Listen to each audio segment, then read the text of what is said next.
Hello, citizens of the world. We are anonymous.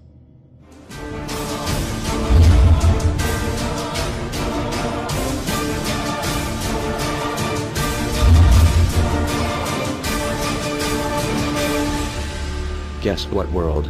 We are back. Everywhere you look, corruption.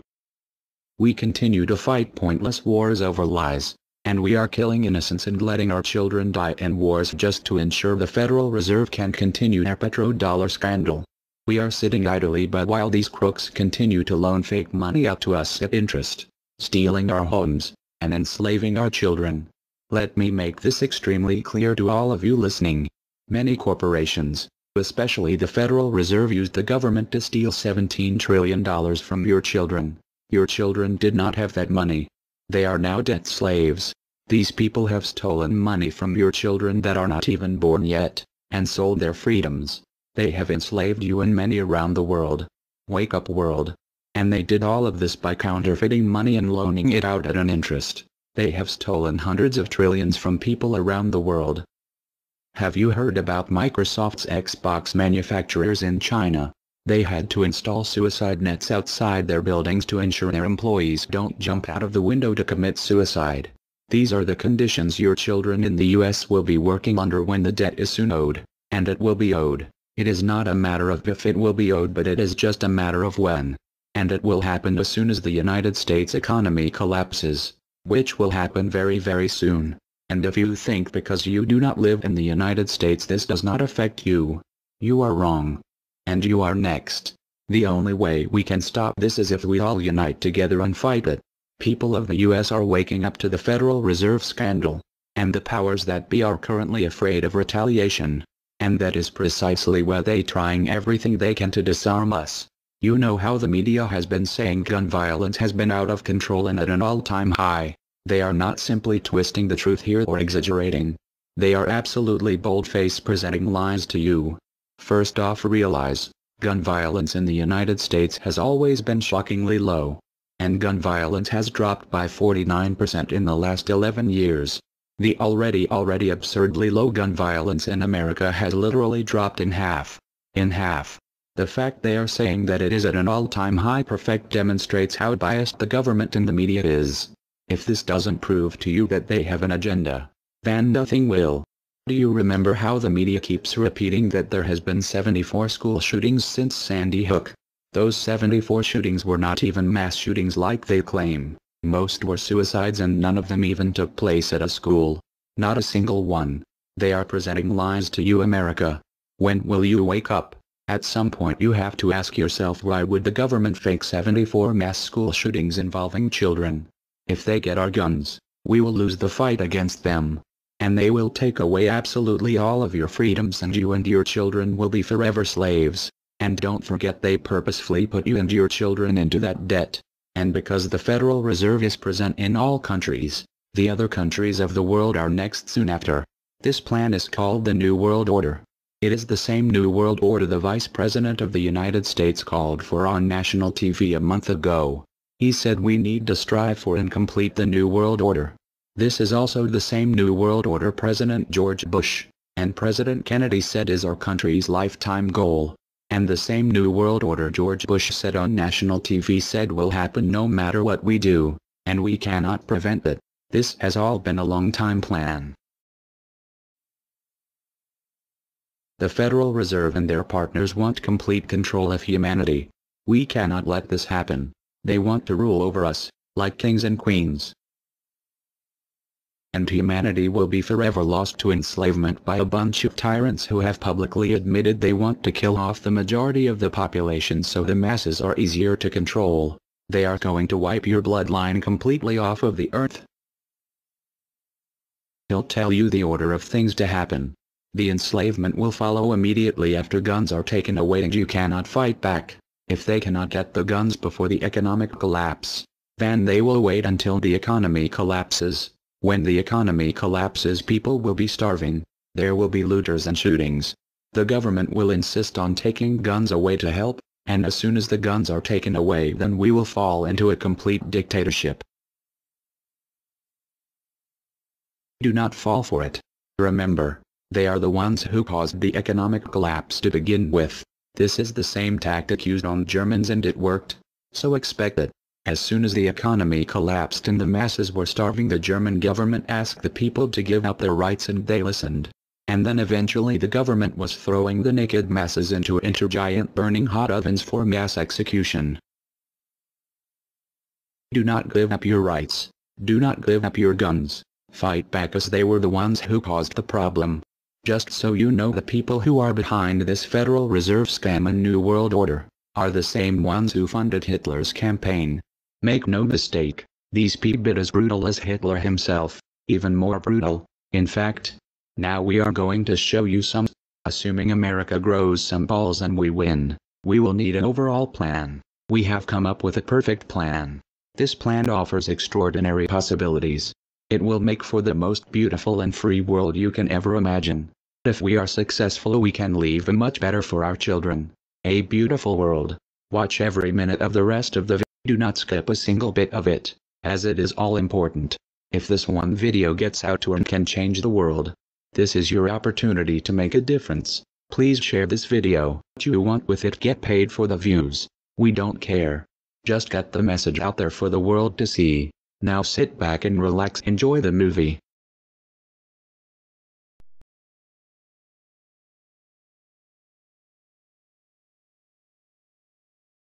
To you? Makes perfect sense. Okay. Anybody else want to throw anything out at us? Sir? I think you're an anarchist and you don't know it yet.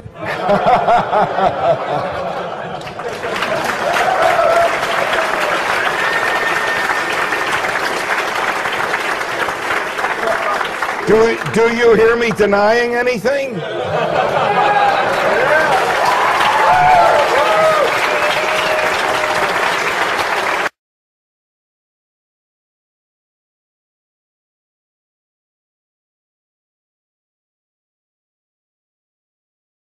Many people, when they hear the word anarchy, think of chaos and mayhem. So they assume that an anarchist must be in favor of disorder and violence. That is the complete opposite of the truth. Most objections and complaints about the anarchist or voluntarist philosophy are not actually about the philosophy itself, but result from people misunderstanding what the philosophy is all about. To illustrate a few points, we will use the example of two fictional islands. Authoritania, where there is a ruling class or government, and anarchia, where there is no ruling class of any kind. We will use these islands to examine several common misconceptions about anarchism. Lots of people think anarchy means every man for himself, or survival of the fittest, or the absence of any social cooperation or organization. They think that anarchy means everyone has to be self-sufficient. This comes from the false assumption that some kind of government is necessary for any organization to occur. Whether it's part of a republic, a democracy, a kingdom, or a dictatorship, a ruling class issues orders called laws and punishes anyone who disobeys them. That is not cooperation. That's domination. It's one group forcing its will on another.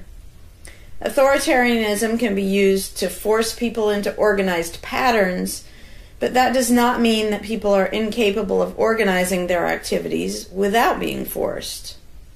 The most productive and useful examples of organization that we see today are anarchistic in nature. No one was forced to build the grocery store you go to. No one was forced to produce or sell anything in it. Everyone involved in the vastly complex operation of growing your food, transporting it, displaying it in the store, and selling it to you, everyone involved participates voluntarily, working in exchange for money. You and all the other store customers choose freely which store to go to and what to spend your money on. This purely voluntary arrangement allows for an amazingly complex degree of organized cooperation without anyone being coerced to participate. In contrast, under government, a very small group of people comes up with an idea and forces everyone else to participate in it and provide for its funding with tax dollars. In the authoritarian version of a supermarket, the ruling class would tell people what to produce and how much, what prices to charge, and they would tell customers what they must buy and what they must pay. Anyone who did not comply with the centralized master plan would be punished in some way. That is how government does things. Which one of these would you prefer? Another common but incorrect assumption is that if there were no ruling class or no government, people would have no way of defending themselves against common criminals or foreign invaders. Again, this is simply not true. The government version of protection is inherently hypocritical. Governments will use their hired law enforcers to find and lock up some of the private thugs and thieves and prevent them from preying on people.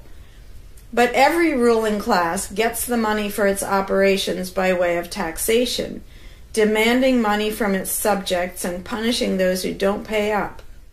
Oddly, every ruling class insists that it needs to be able to forcibly control and extort money from people in this way in order to protect them from private criminals who might try to forcibly control and extort them. In contrast, if there is no government, people do not lose their inherent right to defend themselves from violence or to defend what they have from those who would take it. Every person has this right, and they also have the right to organize and cooperate with each other to exercise that right. Organizing for mutual defense does not require any government-granted laws or authority. No one wants to be attacked or defrauded, and everyone wants to feel safe. Whether each person takes this on himself or herself individually, or whether they hire and organize others to do it on their behalf, it can be done on a voluntary basis. Those who insist that government is necessary often claim that if there wasn't a government, then smaller private gangs would spring up to enslave and rob people. Organized crime gangs exist along with government, and most people do not understand the dynamics between them and how government enriches and empowers organized crime while appearing to fight it. Black markets enrich organized crime, and money allows them to buy government protection. There's no reason to think they would do as well in an environment of freedom, where they would have fewer ways to make money and would be up against both individual and organized armed citizens. A criminal gang that's recognized as such has far less power than a gang whose aggression is perceived to be legitimate and proper. And that's the gang we call government. When thuggery is called law enforcement, and thievery is called taxation, and self-defense is called crime and terrorism, then even the widespread ownership of firearms can't do much to stop the aggression. Imagine a private gang trying to do the things that government does without the aura of authority, and imagine how a well-armed population would respond to this. The gang would fail quickly and dramatically. Another concern that people have when they first consider the idea of a stateless society is that some people are truly malicious, destructive, and sociopathic. The concern is that these people would be free to do anything they wanted and no one would stop them. But this concern is again based on a basic misunderstanding of human nature. Wherever we have a government ruling class, we still have freelance thieves and thugs who are not deterred by the laws of the politicians. In some instances, they're stopped by force by the police, or they decide not to commit a crime for fear of what the police might do to them. What makes this deterrence work is not the legislation or the official badges, but the simple threat of harm to the sociopath. It really makes no difference whether the threat comes from the police, or another citizen, or even another criminal. A sociopath doesn't care about laws or social rules. He cares about avoiding pain and hardship for himself. This is still true when a government ruling class is not involved at all. If the intended target of a would-be carjacker pulls out a gun, it doesn't make any difference to the carjacker whether that person has a badge or whether there's a law against taking people's cars. Discouraging nasty people from hurting others does not require special authority, only the ability to use defensive force. Ironically, though people hope that government will protect them, having a government, a gang which is believed to have the right to tax and control people, just creates one gang so big and powerful that normal people can't resist it. In short, to create a huge gang and then give it societal permission to control and extort people with the hope that this gang will prevent theft and thuggery is simply a self-contradictory idea, but that's what government always is. Some people might assume that if people organize for mutual protection and defense, then that's what government is. But there's an essential difference. People coming together to do something that everyone has the right to do, such as defend yourself, doesn't require any special authority.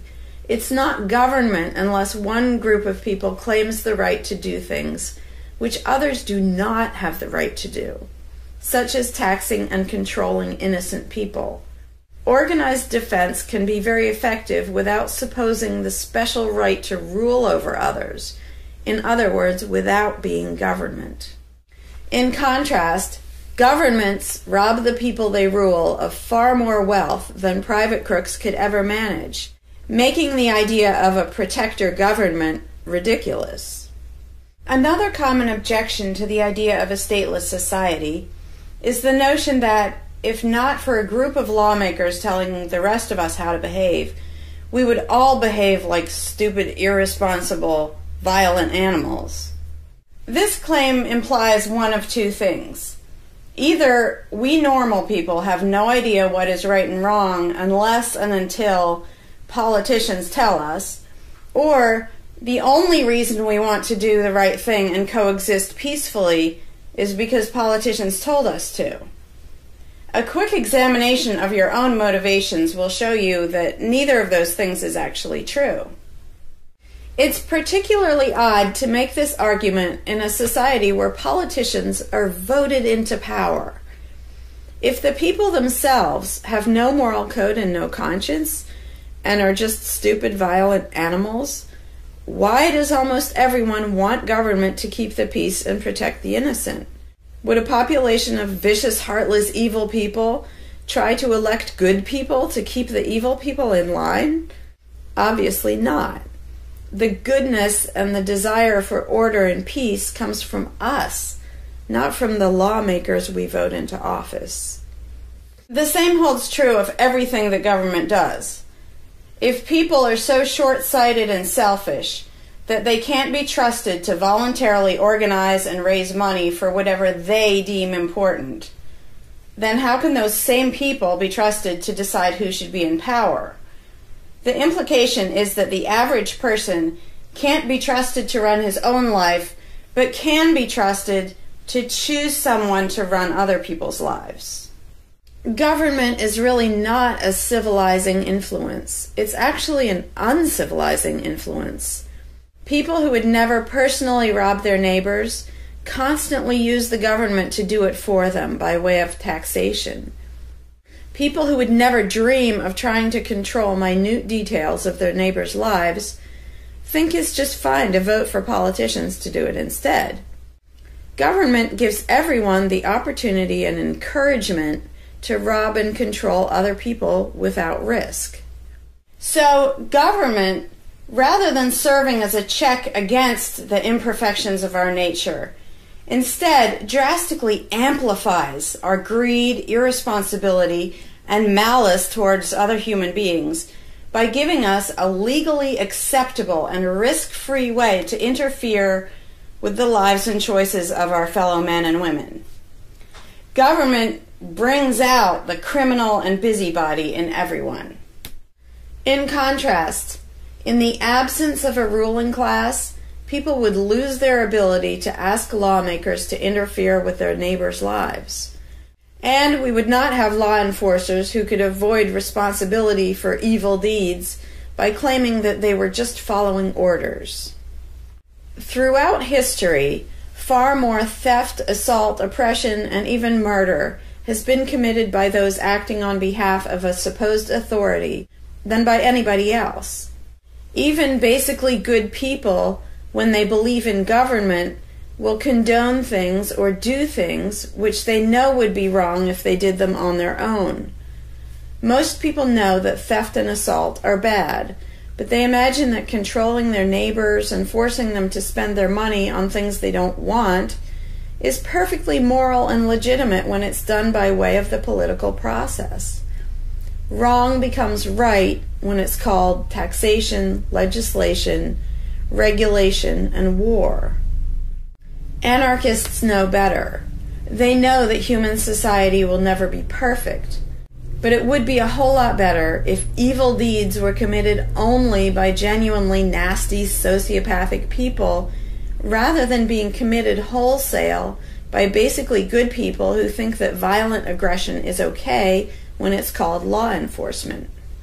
The fundamental principle of voluntarism is very simple. It's wrong to initiate violence against any other person, regardless of badges, laws, or alleged authority. The only time the use of force is justified is to defend against aggression. Almost everyone understands this on a personal level, but they've been taught that this basic rule of social living does not apply in the game of politics and government.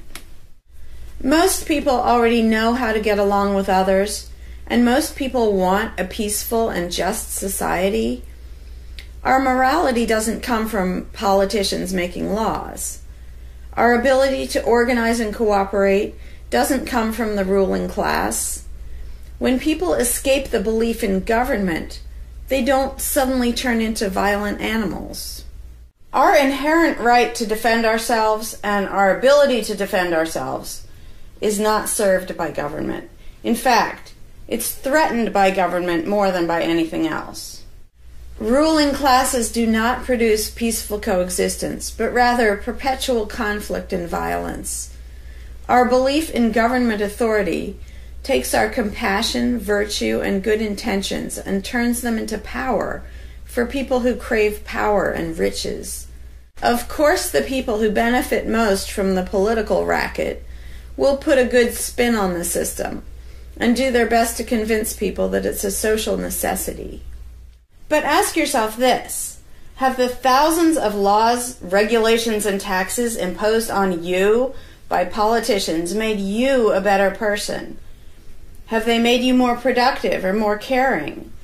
Is the world better off with the politicians taking your money and telling you how to live your life? Or do you think it might have been better off if you'd been allowed to spend your own money and make your own decisions? Is society really best served by a small class of people forcefully imposing a centralized master plan on everyone else? Can the orders and threats of a ruling class make the world what it should be? Or would society be better served by human freedom and respect for individual rights, by voluntary cooperation and peaceful organization? If this second option sounds better to you, maybe you should learn more about anarchism. Some people dismiss anarchism as a utopian idea that would only work if everyone were generous and compassionate. Obviously, everyone is not generous and compassionate all the time, but these people need to look at the other side of the coin. If people are too stupid, greedy, and malicious to be free, aren't they too stupid, greedy, and malicious to be trusted with power over others? Whether people are inherently good, bad, or some of each, giving a person power over others is not going to make that person better. In fact, power has historically been known to corrupt people and make them worse, whereas the discipline imposed by the equal freedom of everyone else brings out the best in human nature. Most people today think that we need some form of government because they mistakenly believe that obedience to authority makes us all more civilized, moral, and peaceful. In reality, it has always done exactly the opposite. Everyone knows that governments can be corrupt, abusive, inefficient, counterproductive, even tyrannical. But most people assume that the way to fix that is to get the right people into power. People have spent centuries trying to create a good society using different kinds of ruling classes, different legal structures, different ways of choosing the rulers, and so on. But every governmental construction has resulted in freedom and riches for some, and oppression, violence, and poverty for others. What if, instead of deciding what the throne should look like and who should sit on it, all people of goodwill embraced the non-aggression principle? What if, instead of looking to a ruling class to impose our values on society, we embraced the concept of self-ownership? These principles are simple and easy, to the point of being self-evident, but they're diametrically opposed to the authoritarian principles that most of us have been indoctrinated with. Anarchism does not mean chaos and violence, or every man for himself. Having no government does not mean having no morality, no organization, and no cooperation. Simply put, anarchism does mean that no one is your master and no one is your slave. And that's all it means. Howdy, LarkinRose here. I'm feeling slightly less than entirely patient and polite today, so if this video gets slightly caustic, too bad. This video is for all the people who are constantly saying, well, if not for government, we couldn't have roads, or we couldn't have police, or nobody would care for the poor, or we wouldn't be protected, whether it's from local thugs or from foreign invaders. We wouldn't have this, we wouldn't have that. So thank goodness we have government and taxes, because we wouldn't have any of those things. And the first way I'd respond to that is by pointing out the assumptions that underlie that complaint, that argument. Basically what people are saying, because let's be clear about what the terms mean, government is the people who boss everybody else around. And taxes are those people demanding money from us. So they basically tell us, hand over a whole bunch of money and we'll decide how to take care of you. We'll decide how to spend your money. If we don't like it, too bad, we don't really have a choice. Like, well, you can vote in a few years and maybe something will change, even though it totally won't. So that's what people are saying. Basically, if we didn't have a ruling class stealing our money and then supposedly spending it to protect us, how could we possibly have roads or anybody to protect us? The implication is that in this country, for example, 300 million people would just sit around thinking, oh, we can't do it. Without politicians and tax collectors, we can't have a road, we can't protect each other, and we can't... And it rests on this bizarre assumption that things that almost everybody wants, they wouldn't do anything to make happen unless there were politicians forcing us to give them money so they can make it happen. And so an example I like to use is, let's apply the same argument to food, because food is pretty darn important. I think everybody can agree. Let's apply the same argument that statists use about the roads or caring for the poor or protection or anything like that. The argument would go like this. Now, in the context of food, listen how idiotic this is. If we don't have government demanding money from all of us under the threat of caging us, and that's what taxation is, here's the money you have to give us, here's the nasty things we do to you if you don't. If that didn't happen so that they could build a big food production and distribution system and feed us, well, we'd all starve. We'd all just sit around saying, gosh, I wish we had food, but, you know, no politicians and tax collectors. We're just going to sit around and starve to death. Now, in this country, nobody would believe something that stupid, because all you have to do is go to a supermarket and see a perfect example of really efficient, organized cooperation that nobody is forced to do. There is no, you know, if you're going to make the argument that people make about roads and protection and all that, you'd say, well, nobody is forced to make any food for anybody in this country. How do you know everyone's just going to say, well, it's not my job, and we'll all starve to death? There's no guarantee. There's no master plan guaranteeing that we'll all have food. So obviously we're all going to starve if we don't have an authoritarian government stealing our money and then making food and giving it to us. Because golly gee, we couldn't possibly do it voluntarily ourselves. Again, in this country, nobody makes that argument because they see it happening voluntarily. Nobody involved is forced to do that. Nobody is forced to make you a single bite of food. There is no guarantee at all from anybody. And yet, Americans are, by and large, hugely overweight. Obviously, we don't have a lack of food. We might have a lack of healthy food. But obviously, we see that example, oh, we can handle that. You know, voluntarily, mutual cooperation, that's fine for food, but for some reason, it's not okay, and we can't even fathom the idea of the exact same thing handling roads, or handling protecting us, or other things that almost everybody wants. So there's, in the question, is this bizarre assumption that everybody will sit around really, really, really wanting something, but because there aren't politicians bossing us around and stealing our money, well, how could we possibly do it? And one of the most common things is, who will build the roads? Which is amazingly stupid to me.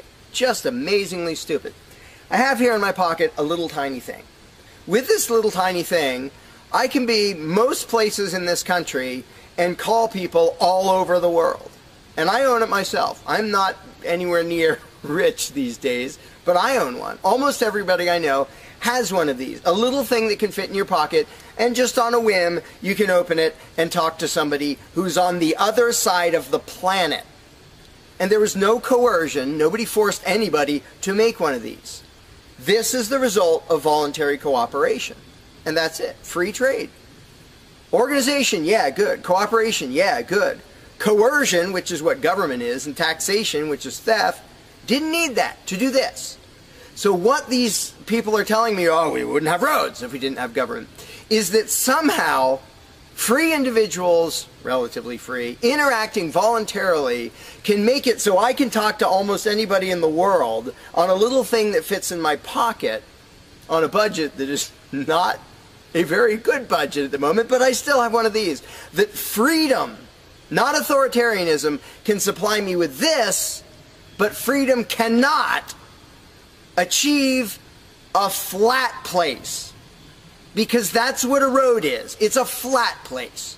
From here to there, because we have these machines that take us from here to there. By the way, we don't have those machines because of government. We have those machines because of free enterprise and voluntary interaction and cooperation. The idea that freedom can make a car but can't make a flat place is just idiotic. You really think we can't make a flat place? And so I ask people, and they say, well, we'll build roads. Are you really telling me that you really and truly think that if government fell off the face of the earth, 300 million people in this country, 7 billion if you want to include the whole planet, would sit around in their houses thinking, golly, I wish I could go visit Fred, but I can't because there's not a flat thing from me to him, and I don't know how to do it. And the other 300 million or 7 billion people, we can't possibly do it because there aren't any politicians and tax collectors. If they were here, we could do it. If they were here to boss us around and steal our money and really inefficiently build a flat place, then we'd be set. Then I'd be comfortable and I could be confident that I could get places. I could visit Fred, I could go shopping, but now we're all going to sit in our houses wishing we could go to the corner store, but we can't because, golly, how could we possibly make a flat place from here to there? We can make these, where you can talk to anybody in the world. We can make machines that you drive around in, but no, we couldn't possibly make a flat place. And when people say, well, who will build the roads? The first answer is the same damn people who do it now. Politicians and tax collectors don't build the friggin' roads. Have you ever seen one out there? No, you haven't. They steal our money, waste most of it, do all their corrupt games, and then they pay other people. Here's an idea. How about if we pay those other people who actually build the stinking road? And the fact that that doesn't occur to people is a great indication of how well indoctrinated people are by the rulers who will perpetually tell us, you can't organize anything, you can't achieve anything, you can't do anything unless we are here to force it on you. And it's, again, there are a zillion examples, whether it's caring for the poor or protection or roads, obviously. where most of the population will say, I'm really concerned that poor people won't be taken care of, which means most of the population wants people in need to be taken care of. And if we didn't have politicians stealing our money, how would it happen? Here's an idea. Take some money out of your pocket and give it to one of the people that you think needs help. Why would you not comprehend that, but you would comprehend some guy 1,000 miles away passing a law to send an armed thug to take your money, to waste 90% of it, and then give a little bit to somebody who may just be defrauding the system or may actually need it? And the amount of indoctrination required to make people even ask these questions of how could we possibly do this without government? What do you think government adds to the equation? It doesn't add any resources. It doesn't create anything. Everything it gives away, it steals from us first, by way of taxation. It doesn't add any skills. It doesn't add any knowledge. The people who are here would still be here if the institution of government fell over. We have all the know-how, we have all the resources, all the technology. The only thing it adds is one group that's imagined to have the right to violently assault and control and extort everybody else. So what the question really means is, how can we have a road, or how could I help that poor, or how could that poor person be helped, or how would anybody protect us if there wasn't a gang of thugs with permission to violently control and rob us? And when you recognize that that is literally what the question means, you already see how utterly idiotic it is. And it's completely the result of authoritarian statist indoctrination. Nobody would come up with that on their own. And you obviously don't see that with the example of food or cars or cell phones or anything else. Nobody says, we won't be able to talk to each other unless there's a gang of thugs that's allowed to boss us around and steal our money.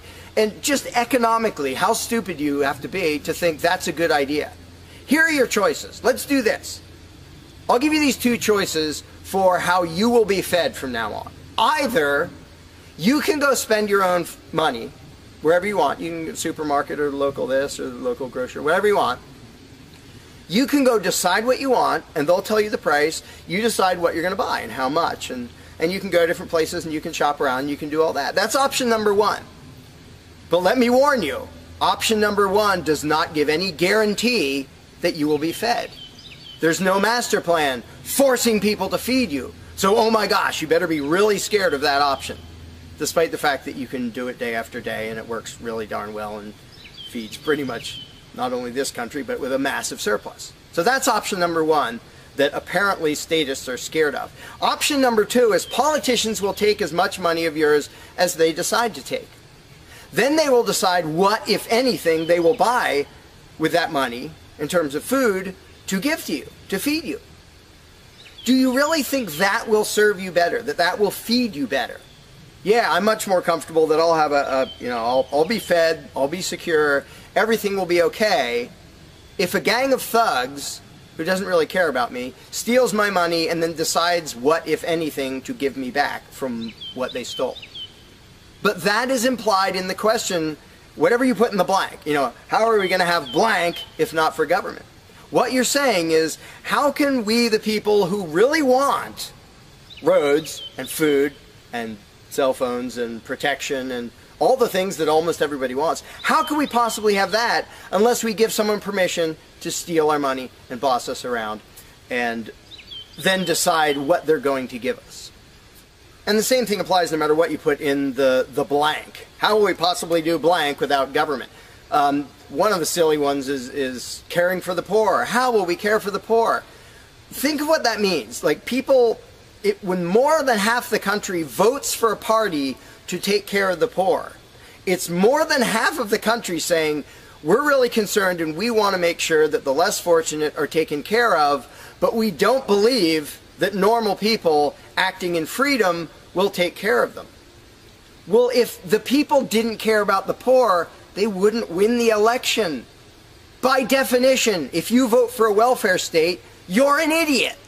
Because either people are heartless bastards and you're going to lose, or people are compassionate and giving and you don't need to win. Just give them your stinking money.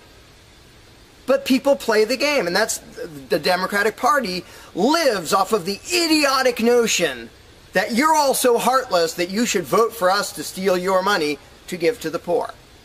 And half the country falls for it. Yeah, we're all so heartless that we voted you into office for the specific purpose of taking our money to help the less fortunate. That's just freaking brilliant. How about if half the country just gave their stinking money to the less fortunate? And then the less fortunate would all be rich, because it would be 1 trillion times more efficient than the government version of welfare ever is. Also, it would be actual charity instead of mass theft and corruption and fraud and all that fun stuff. But what takes the cake, the ultimately insane thing, whatever you put in that gap, how can we have blank without a parasitic ruling class and a bunch of hired thieves? It's just a stupid question, but it's extra super stupid when what's in the blank is, how will we be protected? Who will protect us from thieves and robbers if we don't have government? It's the most idiotic question. It's also the most frequent question from statists. So here's what the question literally means. If we don't give a certain gang of people permission to violently control us and take our money under threat of putting us in a cage, who will protect us from people who might commit aggression against us and take our money? Wanting government for that is exactly as brilliant as saying, we have to have a carjacker in our town, otherwise somebody might steal our cars. Government is an appointed thief. If you don't think taxation is theft, first of all, you're a really well-trained slave. Second of all, try not paying. See what happens. See if they say, oh, it's quite all right. Or if they say, no, you're going to pay, or we're going to take your stuff, or eventually we'll put you in a cage. And when people say, that's not theft, because we get something back. Learn to think. And I use this example all the time, and all I ever get is stupid looks from statists in response. If I robbed you at gunpoint of $100, and the next day I gave you a sandwich, and you said, what? I said, hey, now everything's fine, because you benefited. I gave you a service. I gave you lunch, so that retroactively makes it okay that I robbed you at gunpoint. Would you buy that argument? No, you'd say, that doesn't make it okay. I don't care you gave me a sandwich. And yet every statist makes the exact same argument when it comes to government. Well, we get some stuff for it after they demand our money under threat of violence and putting us in a cage. Then we get services or goods. And we don't get what we asked for, and we get lots of things we didn't ask for.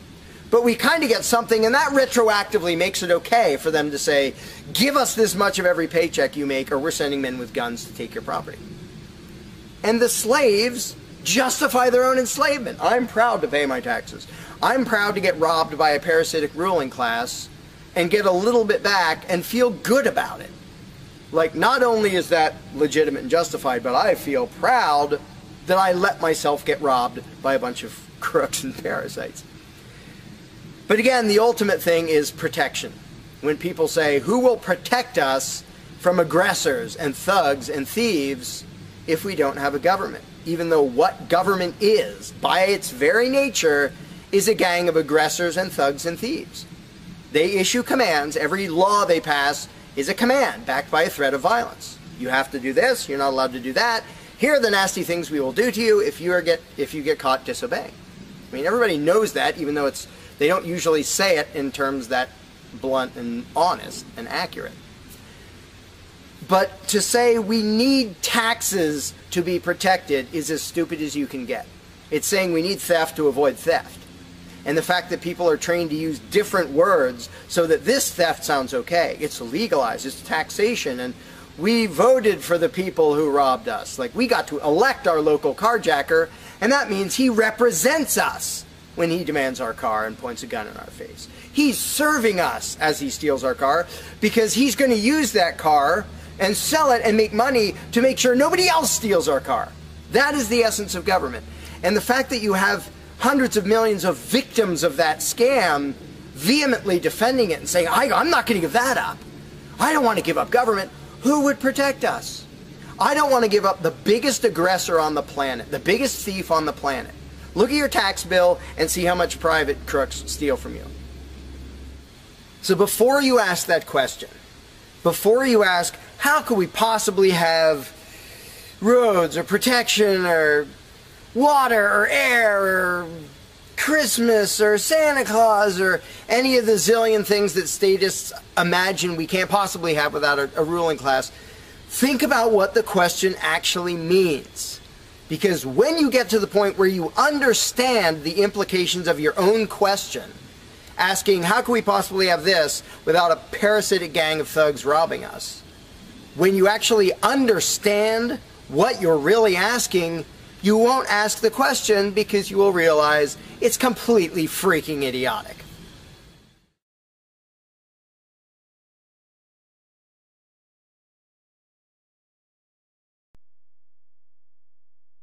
Hey, LarkinRose here. One of the first things that people are concerned about when they start thinking about a society without a ruling class is, well, what happens to the nasty people? Whether you're talking about people who are just kind of negligent or inconsiderate, play their music too loud at night or leave their trash lying around the woods or whatever it is, all the way up to people who run around attacking and murdering people. So people say, well, what would happen to them? What would we do about that? Some people even go so far as to say, if not for government, there would be nothing to stop people from committing murder and doing whatever other nasty stuff. And it's funny because when somebody says that, there would be no consequences, they could do whatever they wanted and nobody would stop them, the person saying that is implying that he isn't going to do anything. If there's someone running around attacking and murdering innocent people, the guy who said nothing will happen to them, obviously he's not going to do anything or something would happen to them. But not only is he demonstrating his own cowardice when he said there would be nothing to stop murderers, he's also projecting his own immaturity and irresponsibility onto the rest of the world, because he's also saying the other 7 billion people wouldn't do anything about it, which obviously isn't true. I would, wouldn't you? If somebody was running around murdering your neighbors, would you just go, well, there aren't politicians and there's nobody with a badge and we don't have tax collectors and bureaucrats, so oh well, I guess they're just out of luck, they're going to get murdered. And would you not even protect yourself if there wasn't government? Obviously, lots and lots of people, all the sane people, would do whatever they could to protect themselves and defend the innocent. So to say nothing would happen is just really bizarre. And it comes from having a mentality basically of a little kid in a classroom, where the teacher walks out of the room and the kids are just sitting there. We don't know what to do. No authority's telling us what to do. And Johnny's throwing things at me. And there's no teacher to stop him. Ah! Because most people, having been trained into authoritarian mentality, it never occurs to them that they are the ones who should fix anything, who should stop anything. And so when people say, well, what would be done about this and that and the other thing, nasty people doing nasty things, the first thing I ask is, well, what would you do about it? Because people are so into the mentality that there has to be some master plan and some authority who writes down the law of here is what will be done with those people, that people don't think in terms of, well, what would I do about it? Which is why I always ask people, well, what would you do about it? You're a person just as much as me and just as much as the other 7 billion. What would you feel justified in doing if somebody was polluting or playing their music too loud at night or running around murdering people or whatever in between you can think of? Any nasty thing, what would you feel justified in doing about it? Because there's a very basic rule of being a moral human being, which is if it would be wrong for you to do something, don't ask anybody else to do it. And the rule is so simple, so self-evident and obvious that most people will go, well, duh, of course. Trouble is, nobody in the world who believes in government abides by that rule. Nobody. I don't care if you're a constitutionalist, Democrat, Republican, fascist, communist, anything, any kind of statist. There is nobody who believes in government who abides by the most basic rule of morality, which is if it's wrong for you to do something, don't ask somebody else to do it. Because every single candidate, every party, every government always does things that the voters know they themselves have no right to do. And to say something like, well, I'm voting for the guy who's going to tax you less. Well, do you have the right to rob me a little bit less than the other guy? No, you don't. So telling me that, well, somebody was going to rob you more, but I voted for the guy to rob you a little bit less, you are still violating the basic rule of being a human being. If it's wrong for you, don't ask somebody else to do it. Well, that's kind of the second basic rule, the first one being the non-aggression principle. And they actually go together quite well. But when people are in the mindset that there's going to be some major centralized plan to deal with whatever, polluters or people who play their music too loud or murderers or whatever else, they have to get out of that mindset. They have to start to think that maybe they are among the people who have to do something about it. So instead of saying, what will be done about such and such, well, what will you do about it? What should I do about it? And this doesn't magically make all the problems go away, but the actual practical challenge of dealing with most disputes is trivial compared to the challenge of getting people to think like responsible adults, where they start to think, well, maybe it's up to me. And a while back I did little events called Escaping the Myth, and one of the little mental exercises I did with these little groups of people is, imagine we're on an island and we're it. There's no government, there's no authority, there's nobody with a badge, and one of us is running around stealing stuff from other people. He's not killing anybody, but he's stealing stuff. What are we going to do about it? We normal people. There's not a legislature, there's not 911 to call, there's nobody with a badge, it's just people. And so with that specific example, I would ask people, so what do we do? And just off the top of their heads, everybody comes up with solutions that are way better than what government ever does. First of all, every government solution is, all right, step one, I get to rob everybody. That's the government solution. Well, we're going to tax everybody so we have the resources to stop that other robber. Well, in the island scenario, nobody is stupid enough or insane enough to start with that, to say, well, let's see, so somebody's stealing our stuff. Okay, first, I get to rob all of you so that I have the resources to protect you from him. Nobody is that insane. Everybody is insane enough to believe that who believes in government. And I did for many years. I was stupid enough to actually think that it was rational and moral to advocate mass extortion in order to protect people. And that's just stupid. So I just believed something insanely stupid for a very long time. Most of the world still believes that. But in a setting where people are put on the spot and they're responsible for what happens, they don't do that. They don't say, well, I get to boss everybody around and take their money. Nobody does that. So to me, the challenge is not even coming up with specific solutions to every imaginable dispute or problem, which I don't pretend to know how everything's going to turn out. And I don't intend to be emperor of anarchy. I'm not going to be in charge of the world. But getting people to the mindset where it's up to them, where there's just people, we're it. No legislatures, no people with badges, no authority, we're just people. Suddenly people are way better at solving problems and making things work. One good example is when there's a disaster. Unfortunately, sometimes it takes a horrendous event to bring out the best in people. And it brings out the worst in some people too. But when people say, whoa, my neighbor's house is floating away, I'm not going to wait for FEMA. I'm not going to dial 911. I'm going to jump in a boat and go save him. Because suddenly it's on me. Suddenly I'm the one who has to do something. And when it occurs to people that they're the ones who have to do something, and unfortunately usually that only happens in a complete disaster area, when it occurs to people and they suddenly take on the responsibility and start to think like adults, their solutions are generally a lot better than any government solutions and ever are. But to get to that mentality, people have to shift from the authoritarian mindset to the mindset of a self-owning individual who realizes there is nothing above me. There is no magic unicorn who's going to come to save the day, who's going to come save me from polluters or somebody playing their music too loud or murderers or whatever it is. It's just us. And if we realize that, then first of all, people would stop asking me, well, without a government, how would this be handled? As if I'm going to be in charge. I don't freaking know. What would you do about it? I can tell you what I would do about it. I could tell you what I might suggest, what I might predict, but who cares? I'm one of 7 billion people. I'm not going to be in charge any more than you are. So it's really a mental exercise that people have to think over in their own heads with their own moral codes instead of waiting for some outside answer. And it's why I don't usually get into those discussions of, well, here's my plan for how to deal with this and that and the other thing, because my plan doesn't matter. My plan will not be the best plan for any problem you can come up with. There will be a million people with better plans than whatever I could come up with.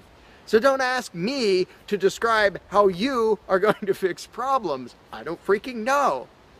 And you can see the mind shift in people when they grasp that they own themselves and they suddenly realize, oh, okay, well, yeah, there are things we can do to settle disputes, to protect ourselves from attackers, to do this or that or the other thing. But the first step is just grow up.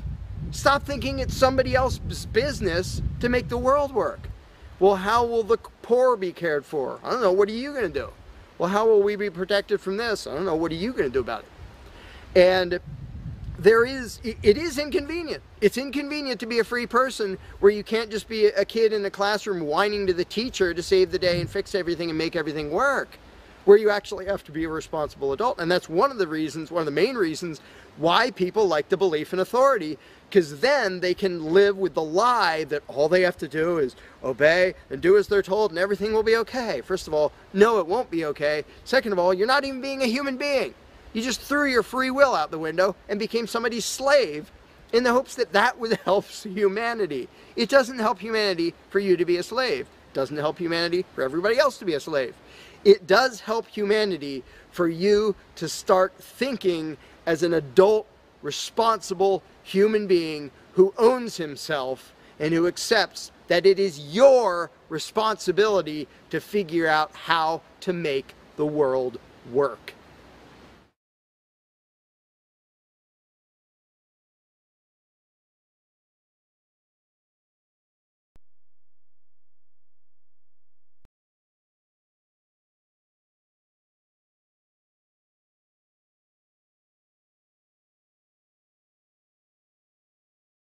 You cannot begin to imagine in how many ways the world is the opposite of what you have been taught to believe.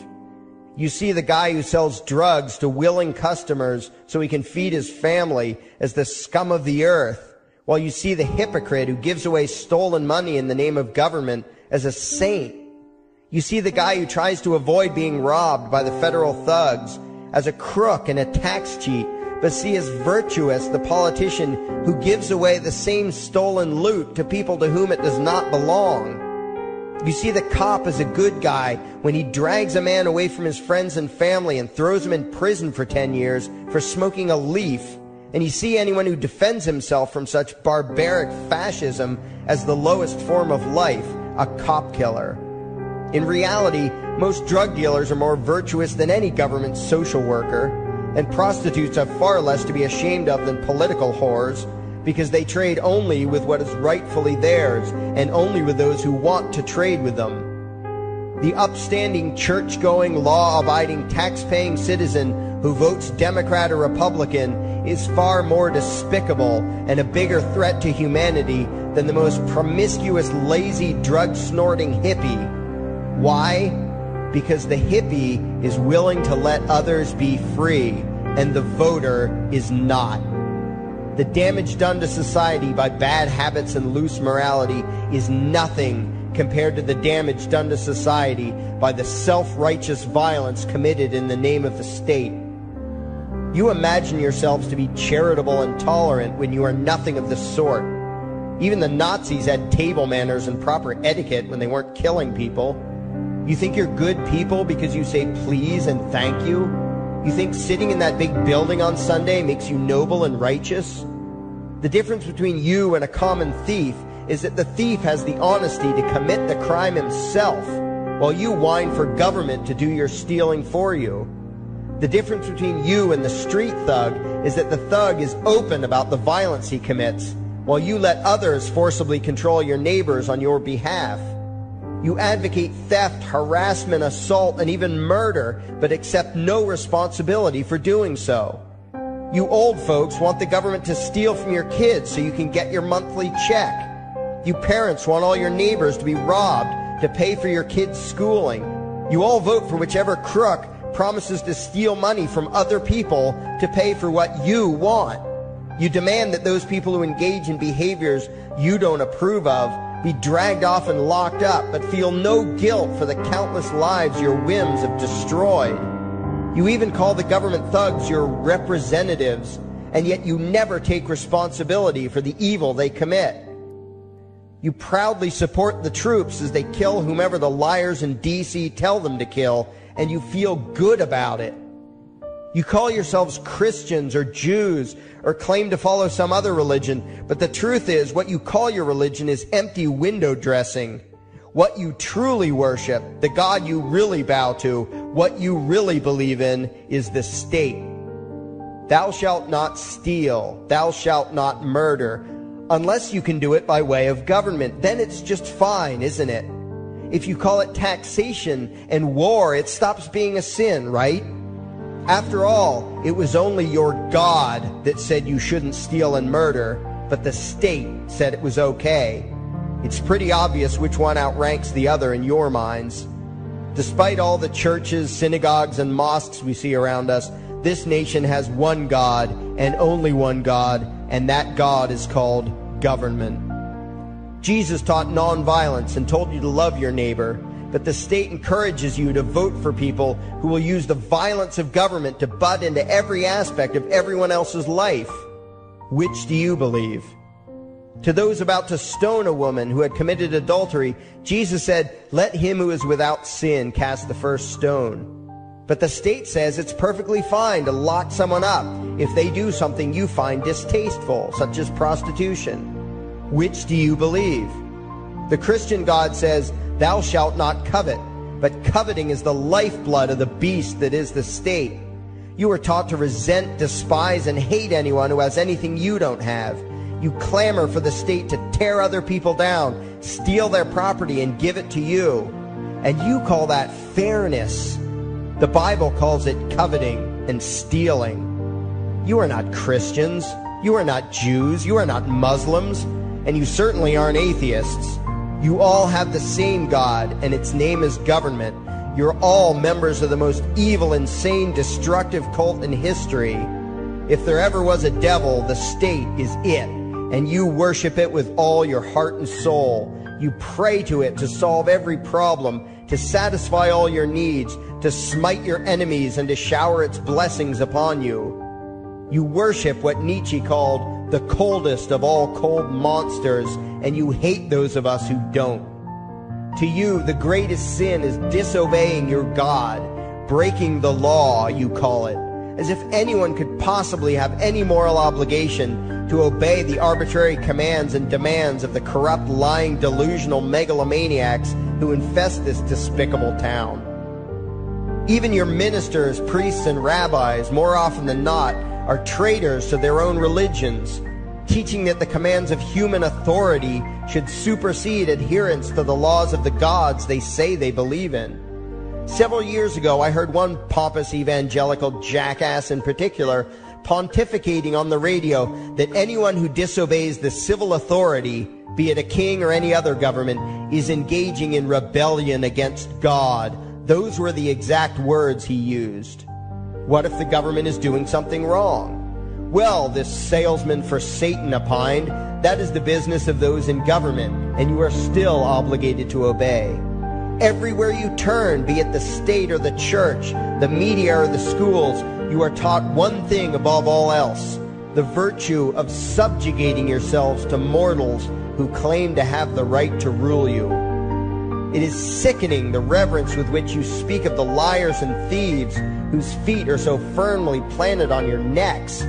You call the congressmen and the judges honorable, and you swoon at the magnificence of the grandiose halls they inhabit, the temples they built to celebrate the domination of mankind. You feel pride at being able to say you once shook a senator's hand or saw the president in person. Ah, yes, the grand deity himself, His Royal Highness, the President of the United States of America. You speak the title as if you're referring to God Almighty. The vocabulary has changed a bit, but your mindset is no different from that of the groveling peasants of old who bowed low, faces in the dirt, with a feeling of unworthiness and humility when in the presence of whatever narcissist had declared himself to be their rightful lord and master. The truth of the matter, back then and today, is that these parasites who call themselves leaders are not superior beings. They are not great men and women. They are not honorable. They're not even average. The people who earn an honest living, from sophisticated millionaire entrepreneurs to illiterate day laborers doing the most menial tasks you can imagine, Those people deserve your respect. Those people you should treat with courtesy and civility. But the frauds who claim the right to rule you and demand your subservience and obedience, they deserve only your scorn and contempt. Those who seek so-called high office are the lowest of the low. They may dress better, have larger vocabularies, and do a better job of planning out and executing their schemes, but they are no better than pickpockets, muggers, and carjackers. In fact, they are worse, because they don't want to rob you of just your possessions. They want to rob you of your very humanity, deprive you of your free will, by slowly leeching away your ability to think, to judge, to act, reducing you to slaves in both body and mind. And still you persist in calling them leaders. Leaders? Where is it that you think you're going exactly that would require you to have a leader? If you just live your own life and mind your own damn business, exercising your own talents, pursuing your own dreams, striving to be what you believe you should be, what possible use would you have for a leader? Do you ever actually think about the words that you hear, the words that you repeat? You parrot oxymoronic terms such as the leader of the free world, even pretending for a moment that there is some huge journey or some giant battle that everyone in the entire nation is undertaking together that would require a leader. Why would you ever think, even for a moment, that the crooks that infest this town are the sort of people you should listen to or emulate or follow anywhere? Somewhere inside your mostly dormant brains, you know full well that politicians are all corrupt liars and thieves, opportunistic con men, exploiters, and fearmongers. You know all this, and yet you still speak as if you are the ones who are the stupid, vicious animals, while the politicians are the great, wise role models, teachers, and leaders without whom civilization could not exist. You think these crooks are the ones who make civilization possible? What belief could be more absurd? Yet when they do their pseudo-religious rituals, deciding how to control you this week, you still call it law, and continue to treat their arbitrary demands as if they were moral decrees from the gods that no decent person would ever consider disobeying. You have become so thoroughly indoctrinated into the cult of state worship that you are truly shocked when the occasional sane person states the bleeding obvious. The mere fact that the political crooks wrote something down and declared their threats to be law does not mean that any human being anywhere has the slightest moral obligation to obey. Every moment of every day, in every location and every situation, you have a moral obligation to do what you deem to be right, not what some delusional bloated windbag says is legal. And that requires you to first determine right and wrong for yourself, a responsibility you spend much time and effort trying to dodge. You proclaim how proud you are to be law-abiding citizens and express your utter contempt for anyone who considers himself above your so-called laws, laws that are nothing more than the selfish whims of tyrants and thieves. The word crime once meant an act harmful to another person. Now it means disobedience to any one of the myriad of arbitrary commands coming from a parasitical criminal class. To you, the term crime is nearly synonymous with the word sin, implying that the ones whose commands are being disobeyed must be something akin to gods, when in truth they are more akin to leeches. The very phrase, taking the law into your own hands, perfectly expresses what a sacrilege it is in your eyes for a mere human being to take upon himself the responsibility to judge right from wrong and to act accordingly, instead of doing what you do, unthinkingly obeying whatever capricious commands this cesspool of maggots spews forth.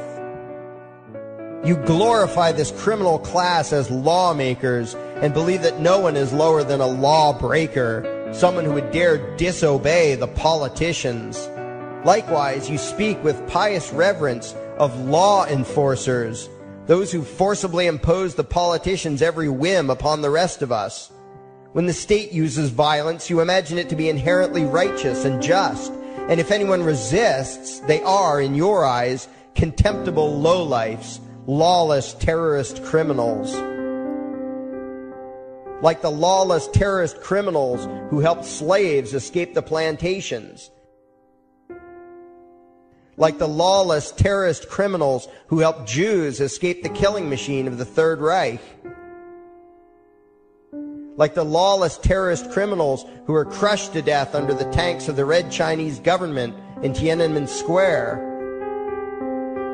Like all the lawless terrorist criminals in history who had the courage to disobey the never-ending stream of tyrants and oppressors who have called their violence authority and law. And that includes the lawless terrorist criminals who founded this country. Everything you think you know is upside down, backwards, and inside out. But what has to take the cake, the height of your insanity, is the fact that you view as violent terrorists the only people on the planet who oppose the initiation of violence against their fellow men. Anarchists, voluntarists, and libertarians. We use violence only to defend ourselves against someone who initiates violence against us. We use it for nothing else. Meanwhile, your belief system is completely schizophrenic and self-contradictory. On the one hand, you teach the young slaves that violence is never the answer. Yet out of the other side of your mouths, you advocate that everyone and everything, everywhere and at all times be controlled, monitored, taxed, and regulated through the force of government. In short, you are teaching your children that the masters may use violence whenever they please, but the slave should never resist. You indoctrinate your children into a life of unthinking, helpless subservience. You are putting the chains around their little necks and fastening the locks tight. And worst of all, you feel good about it. Out of one side of your mouths, you condemn the evils of fascism and socialism and lament the injustices of the regimes of Hitler, Stalin, and Mao. While out of the other side of your mouths, you preach exactly what they did. The worship of the collective, the subjugation of every individual to that evil insanity that wears the deceptive label, the common good. You babble on and on about diversity and open-mindedness, and then beg your masters to regulate and control every aspect of everyone's lives, creating a giant herd of unthinking conformist drones. You wear different clothes and have different hairstyles, and you think that makes you different. Yet all your minds are enslaved to the same club of masters and controllers. You think what they tell you to think, and do what they tell you to do, while imagining yourselves to be progressive, thinking, and enlightened. From your position of relative comfort and safety, you now condemn the evils of other lands and other times, while turning a blind eye to the injustices happening right in front of you. You tell yourself that, had you lived in those other places, in those other times, you would have been among those who stood up against oppression and defended the downtrodden. But that is a lie. You would have been right there with the rest of the flock of well-trained sheep, loudly demanding that the slaves be beaten, that the witches be burned, that the nonconformists and rebels be destroyed. How do I know this? Because that is exactly what you are doing today. Today's injustices and oppressions are fashionable and popular, and those who resist them, you tell yourselves, are just malcontents and freaks, people whose rights don't matter, people who deserve to be crushed under the boot of authority. Isn't that right? You bunch of spineless, unthinking hypocrites, look in the mirror. Take a good look at what you imagine to be righteous and kind. You are the devil's plaything. The crowds of thousands wildly applauding the speeches of Adolf Hitler, that was you. The mob demanding that Jesus Christ be nailed to the cross, that was you. The white invaders who celebrated the wholesale slaughter of those godless redskins, that was you. The throngs filling the Colosseum, applauding as the Christians were fed to the lions, that was you.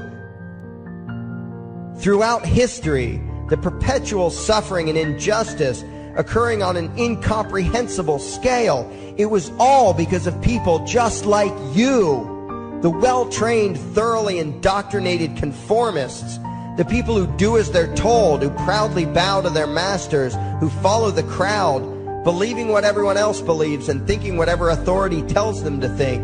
That is you. And your ignorance is not because the truth is not available to you.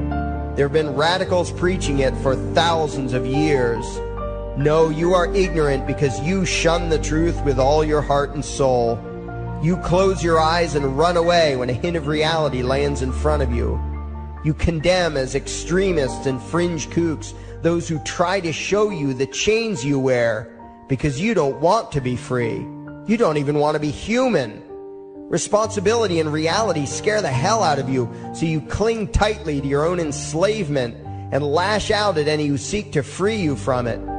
When someone opens the door to your cage, you cower back in the corner and yell, "Close it, close it." Well, some of us are finished with trying to save you. We've wasted enough effort trying to convince you that you should be free. All you ever do is spout back what your masters have taught you, that being free only leads to chaos and destruction, while being obedient and subservient leads to peace and prosperity. There are none so blind as those who will not see. And you nation of sheep, would rather die than see the truth.